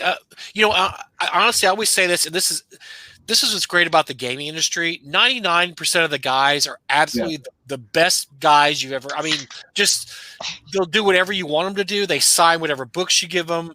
They just, what can I do to help you? It's just absolutely amazing how nice that some really big names in the game industry are. However, there are a few that I wouldn't say they big time you, but they definitely think that they're kind of up here and the other guests might be right here. And so they really need something. If they need something, you better go get their something up here. I'm not going to name any names, but can I? I mean, if you want to speculate, that's fine. But no, I can speculate, but I probably shouldn't. Steve Winter, no, but Steve. No, Steve's great. Steve's great. Steve is actually amazing because he's one of those guys I didn't really know until I knew who he was, but he came to I think it was our third con. I'm like, oh, Steve Winter. I mean, I kind of know who he is, but and he ran some of the most amazing games. Everybody was just raving about his games. Like, oh my God, he ran this basic D&D game that was so good. He ran a Gamma World game that was just incredible. I'm just like, well, I guess we got to have, and he's just the nicest guy anyway. He was absolutely the nicest guy. I think it was the last NTX. I was walking up and down the halls. Yeah, because it was where they were doing the construction and that. Right. That was 2019. Yeah, so that little area kind of by the elevators, Steve was hanging out there. Bruce Hurd was there, and two other people were there. I don't remember who, but like I got to sit down and just listen to old TSR stories from these guys that were there, and it was so amazing. That's what Eric and I we talked about that. That's why we're doing our special TotalCon week, because we had talked about that's one of the greatest parts about going to conventions that we don't get to do anymore is to hear these stories by these guys. Yeah. And that's what you miss about having virtual conventions over live conventions. So that's why on the week of TotalCon, we're going to be doing a broadcast every night and trying to talk to some of the special guests there and get them to tell us stories. It's going to be a different format than our usual format because we're going to be just, talking stories and telling, I mean, if we have somebody on, we might ask them, did you ever meet Gary Gygax and what happened? And I don't know. We'll ask them all kinds of stuff. So I met him once and it was so embarrassing, but it was totally a Skeeter moment. It was fucking fantastic. It was at Gen Con. I was at the Troll Lords booth and I'm digging through books, looking at all this stuff, and I see this. Oh, this is cool. It's this folder. It's like Igsberg. I don't know how to even say it. And I'm like, all right, this is cool. Oh, bitchin', you can get assigned a numbered one. Well, that's fucking cool. Yeah, I'll get one. So this guy's helping me, and he's like, hey, do you want me to ring that up for you? And I'm like, no, I'm cool. I'm still looking. Go start digging through some more shit. I go to buy it, and I don't remember who it was who helped me, but they took the money and they went, okay, so do you want to have Gary sign it? That was the old man that was trying to. Oh, that you were telling to get away, old man. I got. Who needs you? I met him there at Gen Con also, and I felt so embarrassed because all I could think of is that he's probably met so many people that have gushed over him over the years. What am I going to do anything different? So I just had him sign in my book. I was just like, here, could you sign my book, Mr. Gygax? I mean, what are you going to say? What are you going to say to the guy that he hasn't heard 1,000 times before? I mean, I'm not going to tell him anything new that he doesn't know, I mean, same thing if I ever met David Bowie. David Bowie's my rock idol of all time. And I always thought, what would I ever say to him? Like, I wouldn't say anything to him because what could you say to this guy that hasn't been said, you're a genius. Yeah, I mean, he knows that. I mean, I know. I love this song. Well, he's probably been told Ziggy Stardust, the Spiders Mars is great. Yeah, he knows that. So you're thinking, I mean, what are you going to tell the guy that's going to, same thing with Gary. I mean, what are you going to tell Gary? Oh my God, you inspired me to game. Yeah, he heard that. He's heard all that. So just move along, peon, and get to the next guy here. But oh boy. Yeah, I got a Ken St. Andre story too. Oh, I'm not gonna say that one. If you're not having fun, just leave the table. Yeah, we have a story. We have an NTRPG Con story that I'm not going to tell. So, and Mike, I saw your message. Although I will say I was right. I do like Ken St. Andre, but he's not been invited back to any of our conventions. But I personally like the guy. I think he's a funny guy. But yeah. I encountered him in Arizona at Crit Hit Con because he's from Arizona. Yes, yeah, he's a local, so he was there, and John Wick, who I got to lives there too. Yeah, I got to hang out with. We had some tacos. It was amazing. And then the next year I came back and played Ric Flair in his wrestling narrative game. And it was amazing. I've seen pictures. It looks amazing. I wish I could throw a picture up. Yeah, Ian came down and didn't burst into flames. Well, you know what?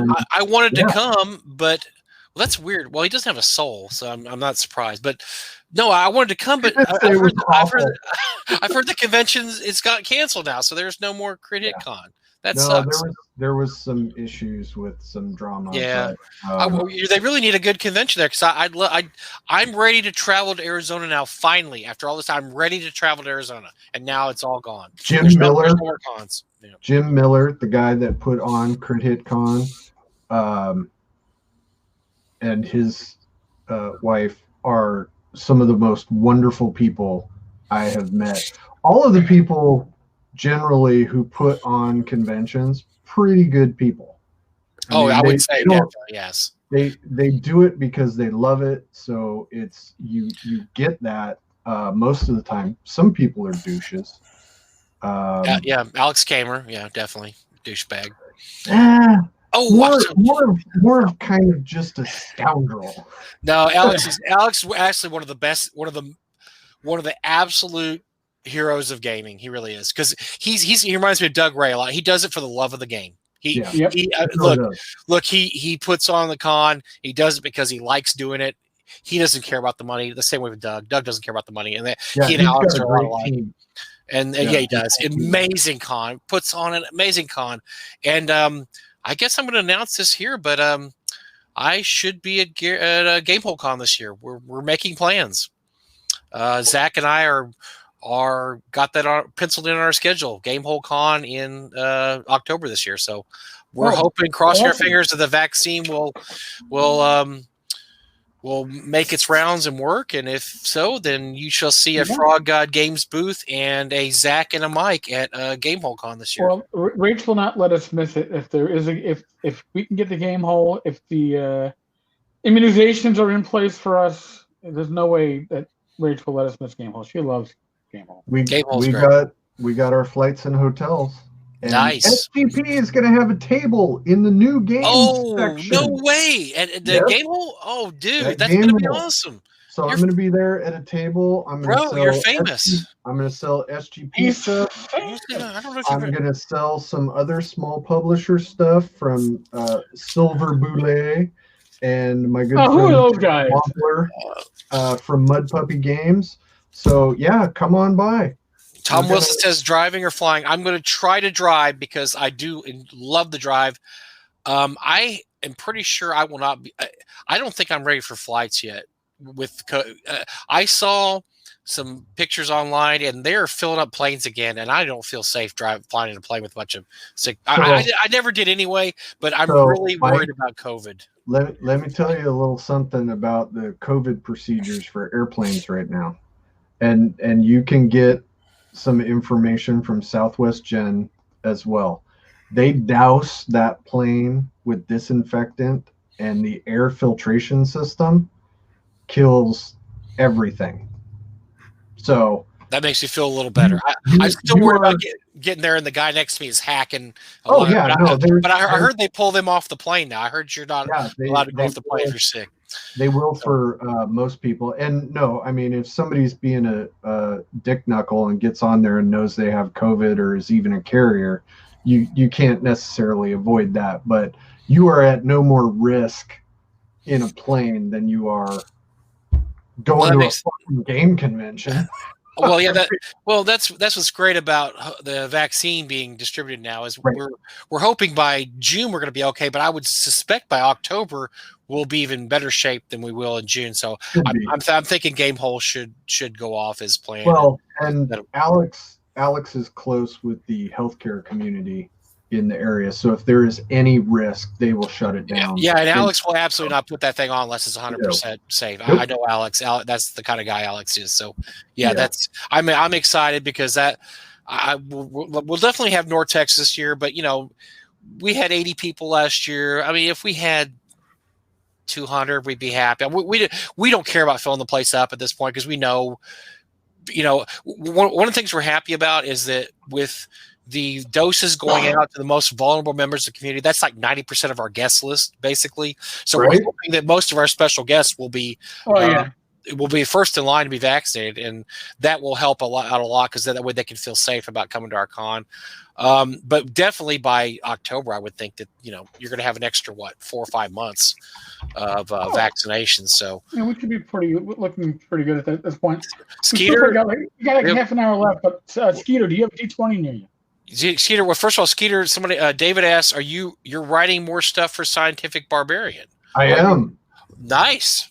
Until Jim Wampler kicks me out of his book, I am going to write an article for every issue.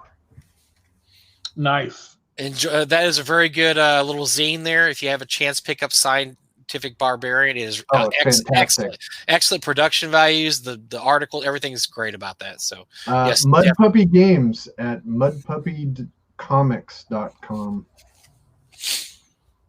So Skeeter, do you have a D20 in front of you? No, next to you. I do. Yeah. Give me a D20 roll. Gamers always have one. I want to give away the first $100 gift certificate. Fuck you for even asking me if I have a 20-sided near me. If not, I was just saying. That is deuces, bitches. Deuces. Oh, jeez. All right. Well, that's Tom. Tom Wilson. Oh, Tom Wilson. Tom, you know my email. Email me. I got $100 for you. Give me another D20 roll. So I'm going to give away a Swords and Wizards Continual Light to a U.S. resident. It says Skeeter Green. Oh, interesting. Your dice did that. That's weird. The dice actually says 13. Lucky number. Lucky. Counting from Tom, if I can find what Tom is. There we go. 1, 2. If it's Tom again, it goes to me. I don't. I get somebody else who's in the OSR producing. There we go. Rob Conley. Rob. A copy of Senior Light. Rob, who just finished his first Kickstarter and it looks awesome, by the way. Majestic Wilderlands. Yeah. And Rob knows how to contact me. So Rob, I'm not going to tell you. Just reach out to me. I'll need your snail mail. We'll also do a Frog God giveaway. Because you know what? It's in here in my warehouse. It's free. I'm just going to give it to people. Bill doesn't. He's not going to find out. Nobody's going to know. Nobody watches this show. No, they don't care. Yep. Nobody from Frog God does. They don't care. All right, so I'm going back from the last comment. So if you're gonna roll another D20, I've reset it. And if you roll a 1, Bruce can't win. Doug won. Doug G won. 9.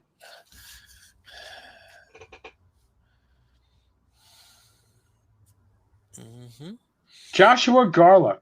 Oh, that's somebody I haven't given a prize to yet. Joshua Garlick.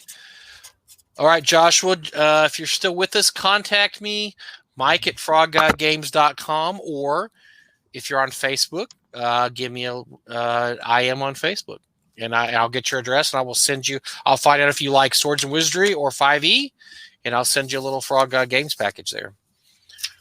All right, so we got about probably another 20 to 30 minutes left in the show. So before we sign out, I'll give away another 100 and give another copy of Swords and Wizardry Continual Light. Back to the Skeeter goofy fun. Yes. What are you rolling for? I don't know. What did you roll for? You don't. Oh. I got a 7. Give something away, Mike. No. We're not giving away. To give away later. I got it.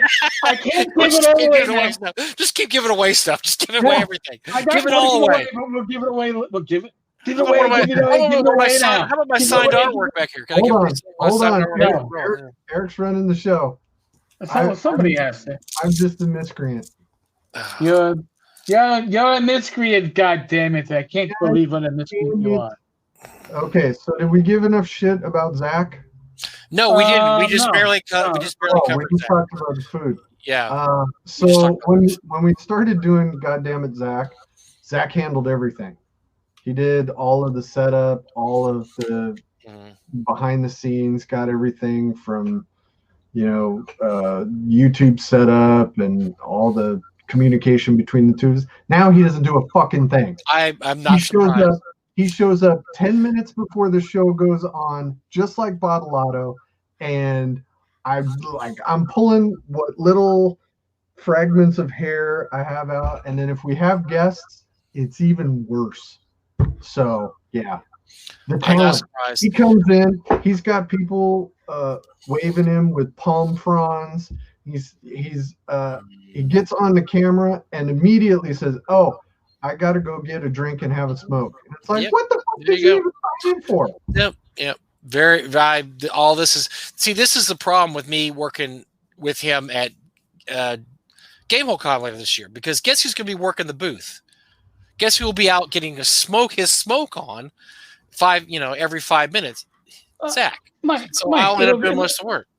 It'll be you and me and Rachel when she's not like traveling around town doing yoga lessons and buying soap. Well, Susie will be there too. But Matt and Susie will be there. Yeah. So Susie will work the booth. But it's funny when you go to the cons, suddenly Bill Webb, Zach are nowhere to be seen when it comes to booth working anymore. Well, Matt Finch will work a booth. Matt Finch, the great Matt Finch, the legend, who's already made a name for himself forever in OSR, he will actually work the booth because that's what kind of a person he is. But Zach and Bill, nowhere to be found. And in the interest of 100% honesty, because I would say this to somebody's face as well, I love Zach dearly. Oh, God. I owe Zach because without Zach and making a connection with Zach, I wouldn't be involved as I am with Frog God Games. Swords of Real Light never would have happened, which means Continual Light never would have happened.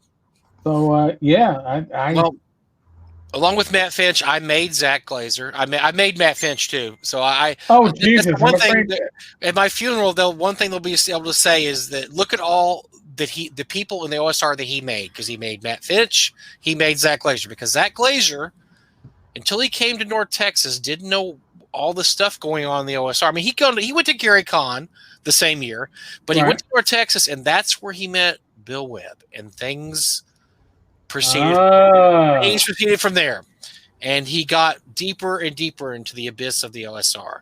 So if it hadn't been for North Texas, Zach might just be, I don't know, apartment manager guy who had. Are you suggesting that Bill Webb is a corruptive influence? He's an influence. I don't know about corrupted, but yeah, yes, but no, I don't know. I don't know that at all. Allegedly, I don't know what you're talking about. I don't know. You work with Bill for like 20 years. What do you think? I mean, you worked with Bill a long time, Skeeter.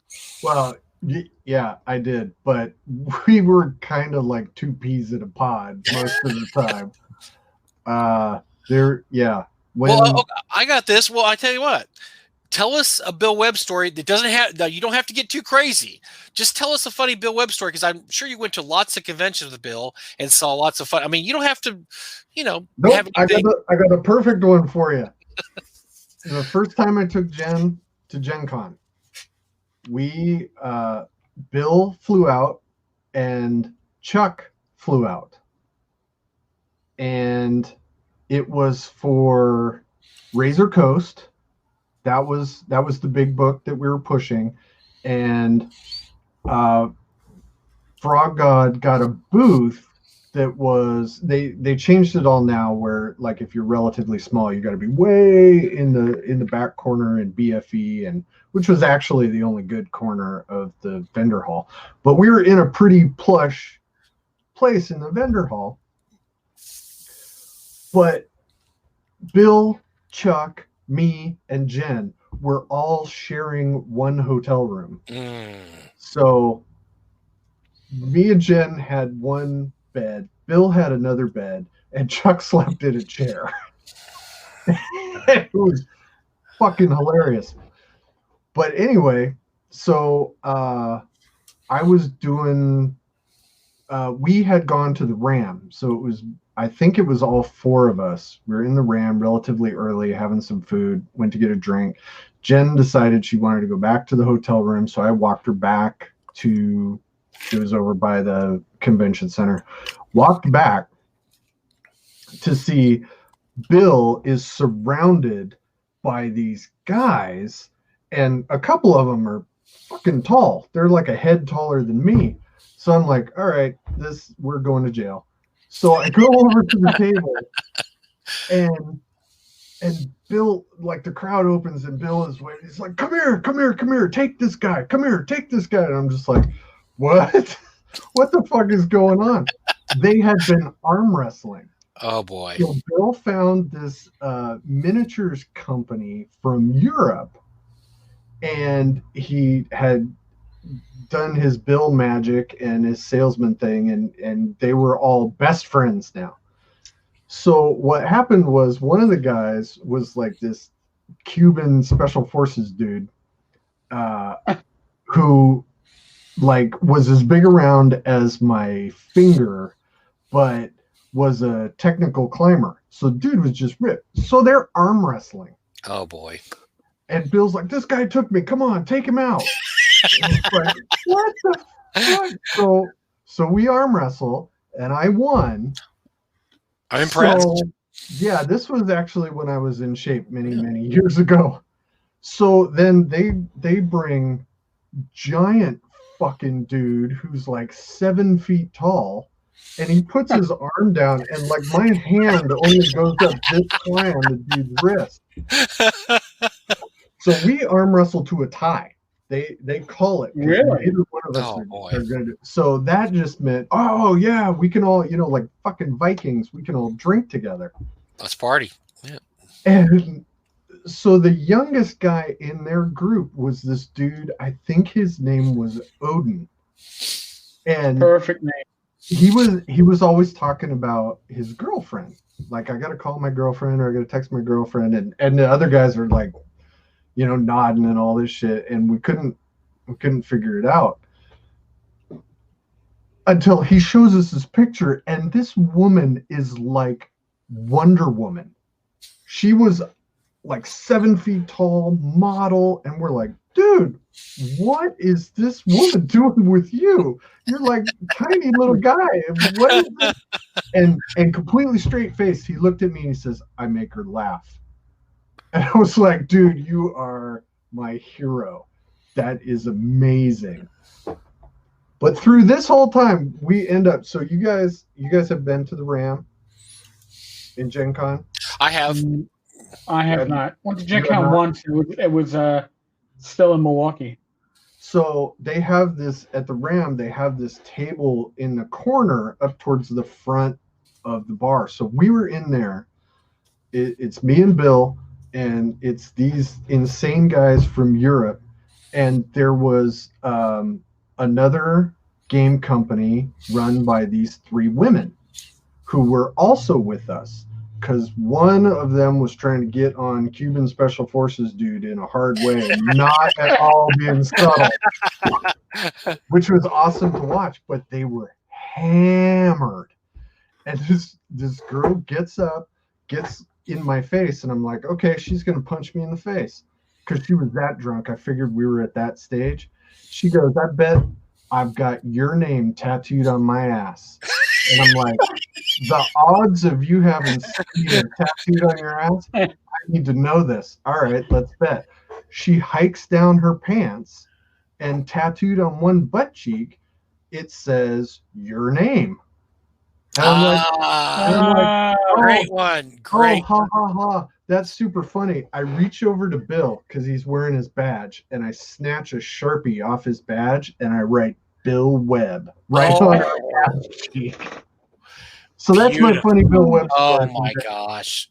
The last Gen Con I went to was 2009, I think. And boy, that was the good old days before it got to be 70,000 people or whatever it is now. Those were the great days when you could actually go out and get into a bar and not be a line 30 people long. And those are the good old days. They definitely will.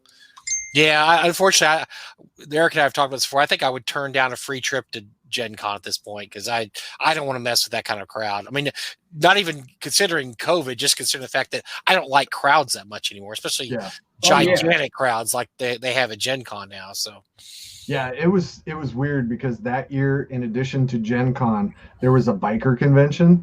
Because I went out late one night wandering around, and I mean, there was a street that it was Harleys and choppers from as far as the eye could see, and I was like, this is wonderful. I love this. It was great, but what a weird combination of people. Well, Ben Marsh says, my friends and I held up the tradition for you last Gen Con. So you had what, Kool-Aid and Snickers around the table, and that's not the tradition that Skeeter and I are talking about. No, Mountain Dew. Yeah, Ben and his friend. I only picture Ben and his friends because Ben's such a cute little, fresh-faced little guy with his cute little hair. What was the first year he was there? Was he like 10? At NTS? I don't know, but I just picture them all sitting around drinking some, sugar-free Mountain Dew, and eating a Snickers bar, having some chips, and they're popping 4 Locos and shooting heroin into their eyeballs at this point, man. It's savage. I can't see that, but I guess if you say it's true, Skeeter, I have to believe it. You don't have to say anything that's true if you speak in a loud and commanding voice. People will just believe it. Well, you know what, Ben? I'm glad you all go because honestly, I think Gen Con's for the young now. I don't see myself ever going back again. And the thing is, my wife loved it there. She absolutely loved Indianapolis, and loved because I would be gone all day, and she'd be like, "Woo!" Party. But yeah, I don't see myself ever going back. I think at this point, it's smaller conventions. Game Hole might be the biggest convention I go to from here on out. I love Gary Con. I love Game Hole. I love the small cons like the ones they have in Texas and just other places. I guess I'm just getting too old for this shit. It's just too much. I don't want to have to get squeezed in by a crowd and and get pushed around. I'm gonna go to GaryCon again. I was coming back, and I talked to Luke about it, and it was gonna be super cool. And then fucking COVID still. I know. What sucks about GaryCon is they got hit twice because last year TotalCon got it in right before the really bad stuff started happening, and then GaryCon had their really weird thing where they basically had 2 weeks to cancel, and they did an amazing job getting a virtual con done in that amount of time. This time they had to err on the side of caution and okay, well, there's going to be a vaccine, but at the time they canceled, which is a few months ago, they didn't know how many people are going to be vaccinated. And really, honestly, we had the most people die yesterday we've had ever in COVID. I mean, over 4,000 people. So it's still it's worse now than it was this time last year. I mean, or March last year. So they really can't have the con again this year. So they're going to do virtual GaryCon. I'm running games. And that's great. And I it just sucks that they got hit twice. It really does. Because the worst part is it looks like, we're counting by June by North Texas, we're counting on, things should be a lot better. So really GaryCon just got really the worst timing ever. What can you say? And it's terrible because it's such a fun con. We have such a great time there. It just really stinks. We're going to be basically 2 years without GaryCon live is going to really stink. But we'll be back as soon as we can get it. As soon as they can have people in person, we'll be back. So John Miller says I haven't been to con since the '90s. That was me. Yeah, North Texas was my last until North Texas. You will love North Texas. It's a lot of fun. It's small, but we have a lot of special guests. Now, hopefully we'll have some special guests this year. We've only had a few still commit. We've had, I think, Chris Clark and Diesel. And if we're thinking this, the closer we get to the date and the more vaccinations go out, we'll get people like Dennis Sester, who's he and his wife are elderly. They're in their 70s, but they can't. Actually, I think Dennis might be 80 now. Really? Yeah, they can't get out, and hopefully they'll get the vaccine pretty quickly. And some of our other guests who are elderly will be able to get the vaccine, and we'll be able to get back to quote unquote normal. But yeah, North Texas, it's great. It's small, and there's a lot of good conventions out there. But I really enjoy the smaller, more laid back type cons now. I guess because I'm older and I everything goes a little slower, and you don't want as much as I loved going to Gen Con back in the day, and I never got to go to Origins. I'd love to go to Origins. I hear that's not quite as bad as Gary Con in terms of attendance. I think Origins might be done. Really? They had some administrative things go on that they've had some issues for a couple of years. Yeah, I think it came to a head, and I don't think. I mean, it'll be somebody else will take it over. I mean, the con won't implode or anything like that, but I have to say, North Texas is still in my heart the most fun because those people made me a special guest once and then never again. and I think that speaks a lot to their character. They admitted their mistake. We backed off and said, that's it. Well, let me ask you a question real quick. We have a little time. Let me ask you, and Eric and I talk about this all the time. Gen Con has said they're going to have a convention this year. Good idea, bad idea? What do you think? Is it something that bad idea?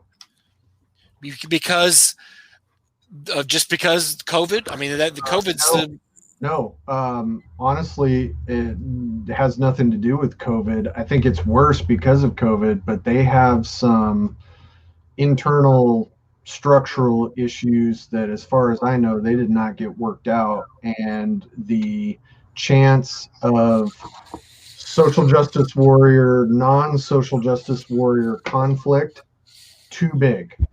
You think? Wow, that's a direction that Eric and I have not taken it so far. But that's an interesting observation. They had some fundamental issues that, as far as I know, didn't get addressed, and with the way the country is split up and everybody is losing their fucking minds, I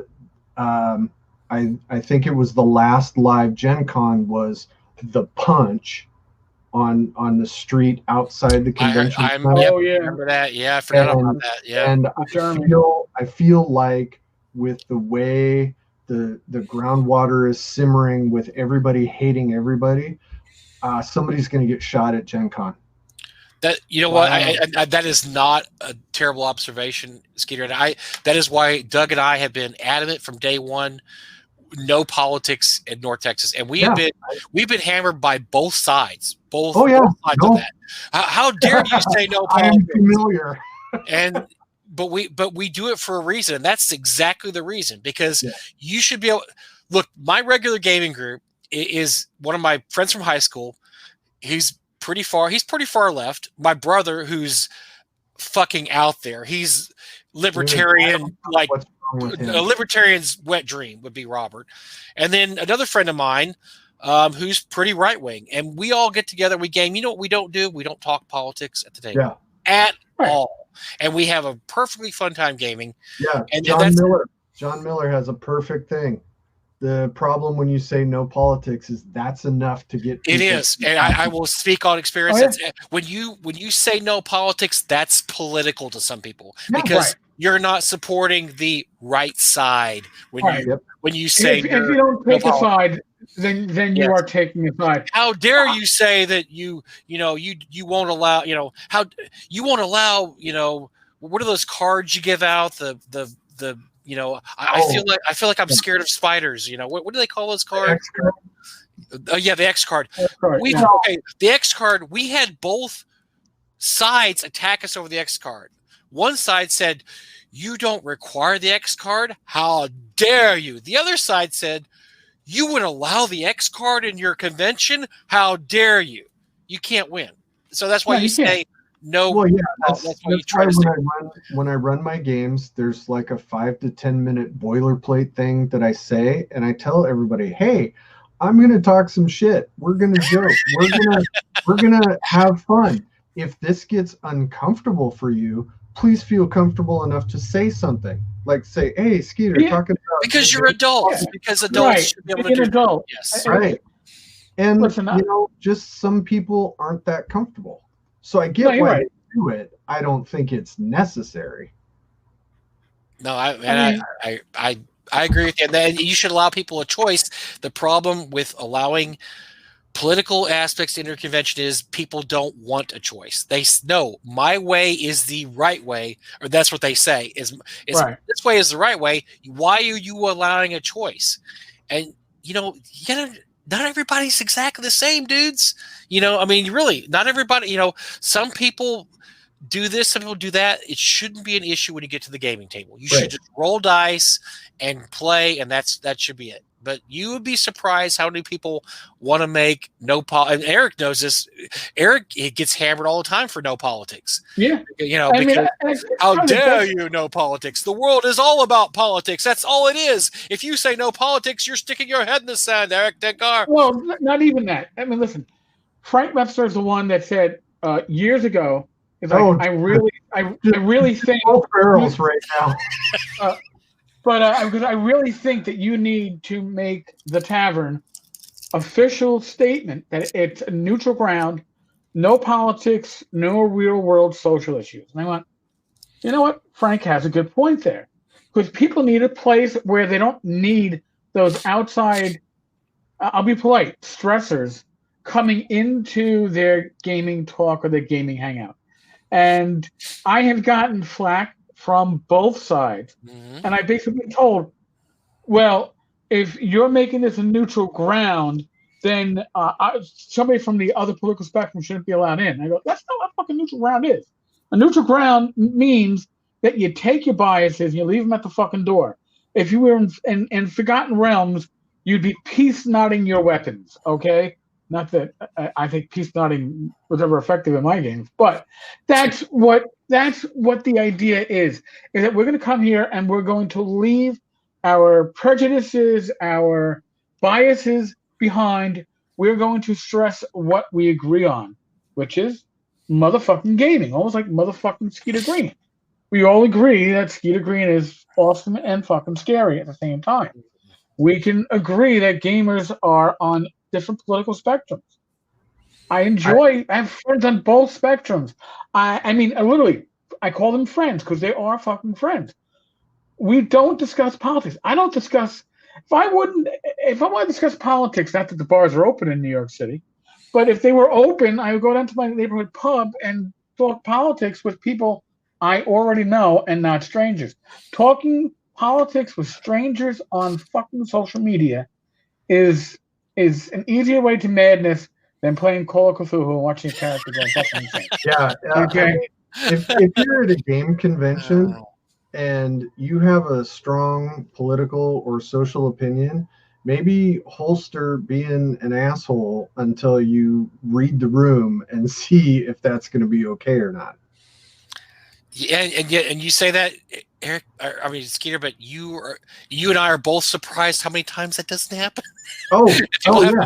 Feel like this is my opinion, so I feel like you all have to know my opinion. Yeah, I really don't need it. No, I really don't need your opinion. I really don't care because I don't care.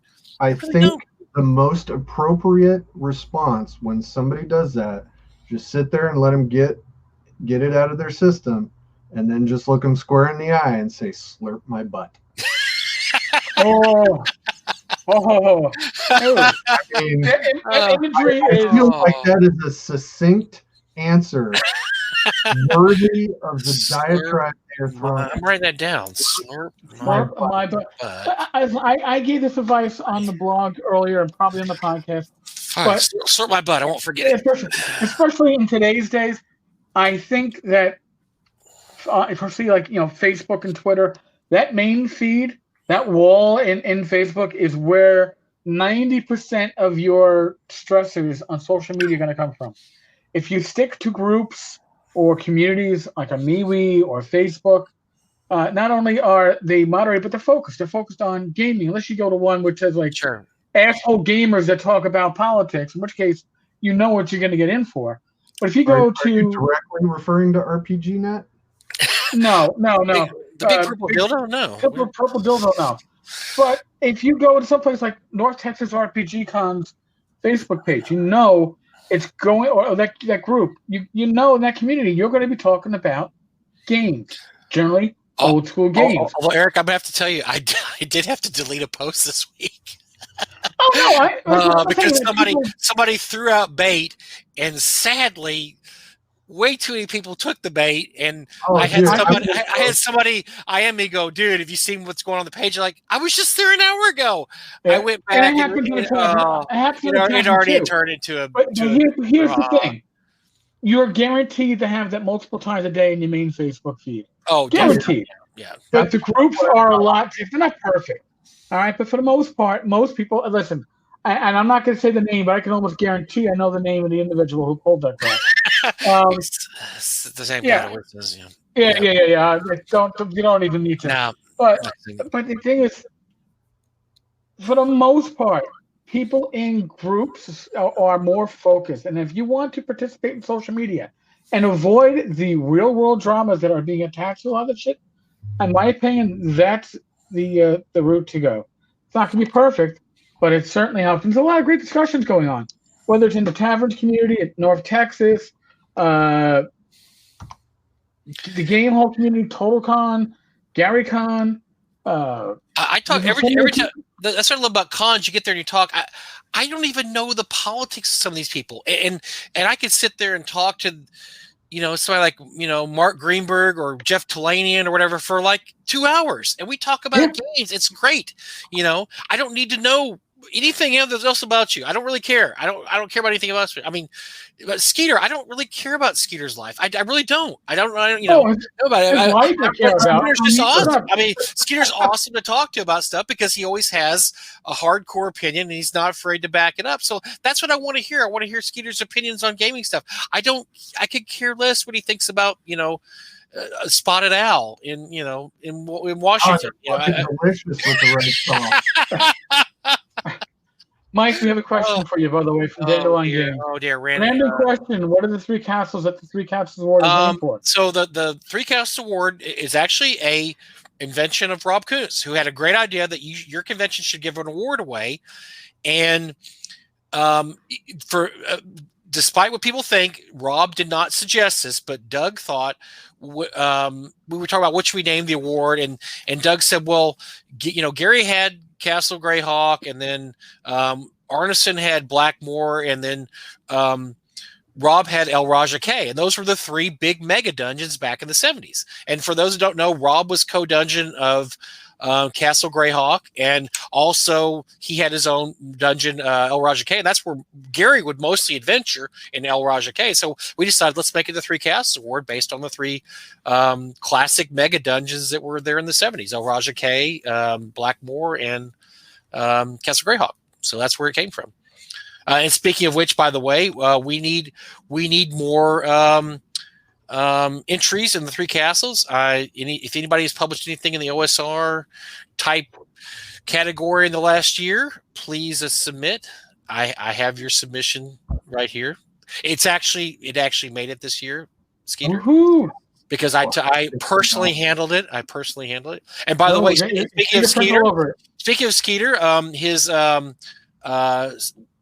module Science Wizard has available in MCC now, or Mutant Crawl Classics or Dungeon Crawl Classics? DCC and MCC. It's both DCC and MCC. So it is available in Swords and Wizardry, 5th edition, and you can call me a heretic.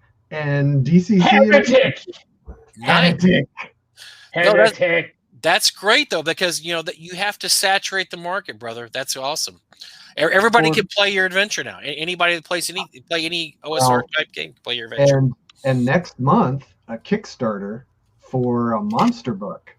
based on the sick, fucking freaky things that I think about and I need to put out in the world. That book will be kickstarting at the end of February. Nice. Well, that's good. Did you need to roll? Reach out to me when this happens, right? I will absolutely do that. Do we need to roll for some more free giveaways before the show? Yes, we do. Skeeter, I need a D20 roll. I will have a D20 roll for you. 15. Yeah, you make me fucking count. And this is for continual light? Or what is this for? This is for your... This is for 100 and... another 100? Damn. Dude, David, this is for DCC and MCC. And sorry, Skeeter, you're not eligible because you're. Are you shitting me? Oh, I'm not. You're one. Yeah, you're fucking comment. Oh yeah. my! So, my! David Betzak. Oh. I need you to email me at Tenkar's Tavern. That's awesome. At gmail.com. Okay, David's doing okay. He won the Frog God giveaway a couple weeks ago. He's doing all right. Excellent. When you comment, you win prizes, folks. I expect a cut of that, motherfucker. No, I'm kidding. Sure. Okay, now for a copy of Swords and Wizards Continue Light sent anywhere in the continental U.S. 1. That should be easy for you. You'd be surprised. Now I got to go back to my prior. Oh, so where was it that I skipped over fucking Skeeter? Here, all right. Timothy Stone. Yay, Timothy Stone. Of Swords and Wizards Continue Light. Okay, let me make notations for myself. I'm actually being organized. Don't let this go to your head. I'm never this organized. I took my training from Mike. That's how I improved. Geez. Folks, if you're listening live or you're listening later on YouTube, please subscribe to the channel. If you enjoyed this live stream, hit us with a like. Hit the thumbs up on the like. Yes, thumbs up. If you could give us 2 thumbs up, I would take the 2 thumbs up. Skeeter, well, thank you. You should have. I subscribe to you. You should subscribe to me. But really, we really have a blast doing this. Oh my God, we did. And this is going to be the end of the giveaways, likely, until we start doing the TotalCon. I'll make sure we got some prizes in for the TotalCon live stream. End of February, so last week of February. No, I think it's the 3rd week, right? Oh, 3rd week. The yeah, 18th. We're doing Wednesday night through Saturday night, and we'll probably do about an hour to 90 minutes per night. We're trying to line up some special guests. Depends who we get for special guests. If we get somebody that's really cool, like Matt Finch, we may talk a while. If it's somebody like Zach Glazer, we may just cut. Yeah, Zach Glazer is like 15 minutes. We're out. 15 minutes. His camera's not working and his mic got muted. I don't know how that happened. He's just going to be in his VR headset. So. Oh, that's true. Hey, I got one of those and it's awesome. Oh, really? You know what? I have one, but I haven't really worn it in like a year or so. It was cool, and then it became. I play shooting games and stabby/slashy games. I have some issues to work out. We all know this. Sounds like I love how YouTube said stream begins in 3 hours, and I come back 3 hours later and stream is 2 hours long already. YouTube, please learn to math time. Shadsar, just so you know, Mike and I do this 8 p.m. Eastern pretty much every Wednesday. Friday nights, 8 or 9, depending on, we'll not narrow it down. Joe the Lawyer and myself, we do Iron Rations on the 2nd and 4th Fridays of the month. 1st and 3rd Fridays of the month are going to be Jesus, that's too much math, you fucking nerd. Christ. Glenn Hallstrom and myself are going to be kicking off on this Friday Dungeons, Dragons, and Discourse. So if you're listening to the podcast, it all shows up on the podcast. If you're listening to Tavern Chat, it's all part of Tavern Chat. But these are different live streams that we do on YouTube, and we really appreciate the feedback. Joe, by the way, wants to allow people to actually drop into the podcast from the chat, put them on screen for a few minutes. And fuck no. Get out of here. This is our podcast. I want to do that. Okay. Yeah, because Skeeter would be the first guy to drop in, drop an F-bomb, then leave. Yeah, no. No, we all know there's no fucking F-bombs. It's fucking fuck. We do curse. We're not. So, it is what it is. Maybe if we have a money donation, you could donate money, then jump in. I'm all for that. Live, if you jump some money in there, I'll let you jump. Give me a tip. You want to harp on a small video show trying to make money like we're talking about WotC? God damn it. Where's your wheelchair, Bottolano? Get off my lawn. You two guys, wait, your wheelchair got caught on my lawn. Get it off anyway. Oy vey. Oh, boy. All right. Folks, Chief. We are actually over 2 hours. I blame Skeeter completely for this shit. Yep. He's responsible. I have no sense of responsibility. Well, he's irresponsible, but he's responsible. We are in the midst of the world of COVID. We touched on it already in the live stream on the podcast here. All I ask is that you use your common sense. I'm not telling you what to do. Use your common sense to keep yourself safe. By doing that, you can protect your community, your family, your loved ones, your friends. And if you need medical advice, if you can't figure out the common sense part, ignore the talking heads on TV and on YouTube and everywhere else. Fuck them. Seek out a medical professional that you trust, that you have a connection with. Not a doctor. No, Facebook is not a doctor. YouTube is not a doctor. Even if they are a doctor, there's a reason why they're on fucking YouTube and not doctors. Okay? And if somebody says, pour Drano up your nose because it kills the virus, probably not the medical advice that you're looking to take. But neither here nor there. All right, folks. Be safe, be well. God bless. Roll those dice. We're all going to wave. Let's all wave. Wave. Cat's sleeping, thank God. I don't have to worry about the cat coming. I'll say for you, wear your fucking mask. Again, common sense. If you're walking in a neighborhood and there's nobody around, all right, maybe you take your mask down. If you're walking around other people, be fucking polite. But hey, what can I say? All right. On that note, knock on wood. Adios. Later, everybody. Thanks, Skeeter. We love you.